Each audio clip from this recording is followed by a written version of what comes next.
সকল দর্শক বন্ধুকে স্বাগত জানিয়ে রথযাত্রা স্পেশাল একটি মেনু আজকে আমি নিয়ে এসে গেছি, যেটা ছোটবেলা থেকে মা খাইয়েছে, আমিও আমার ছেলেদের খাইয়েছি। আজকে আমি আপনাদের সঙ্গে সেটা শেয়ার করছি, যেটা নাকি শাস্ত্রে আছে খেতেই হয়। শাকে প্রথমেই নুনটা মাখিয়ে নেব।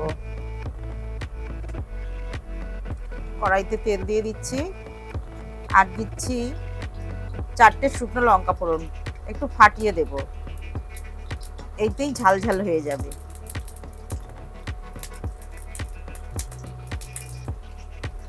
ফোড়নগুলো হয়ে গেছে, লঙ্কাগুলো, শাকটা ঢেলে দিচ্ছি। শাকটা কিন্তু কুচোবার আগে ধুয়ে নিতে হবে।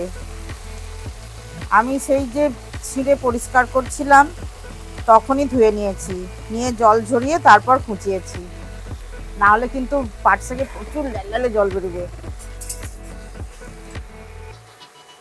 কিছুক্ষণের জন্য চাপা দিয়ে দিচ্ছি।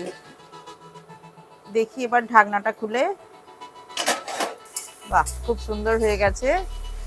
এইবার এর মধ্যে আবার দেবো আর একটা জিনিস। এইবার নারকেল পুরোটা দিয়ে দিলাম, চিনি দিয়ে দিচ্ছি, এটা পরিমাণ মতো দেওয়াই ভালো। আজকে শাক ভাজা রান্না হচ্ছে, তাই সব এসে গেছে।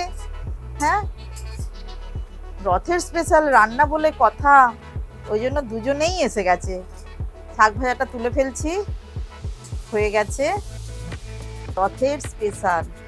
এটা কিন্তু খেতেই হয় রথের দিনে, মানে এটাই আমরা জেনেছি ছোট থেকে।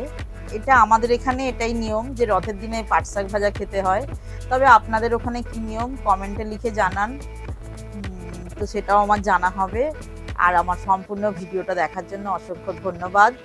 সুস্থ থাকুন, ভালো থাকুন, আবার দেখা হচ্ছে পরের ভিডিওতে।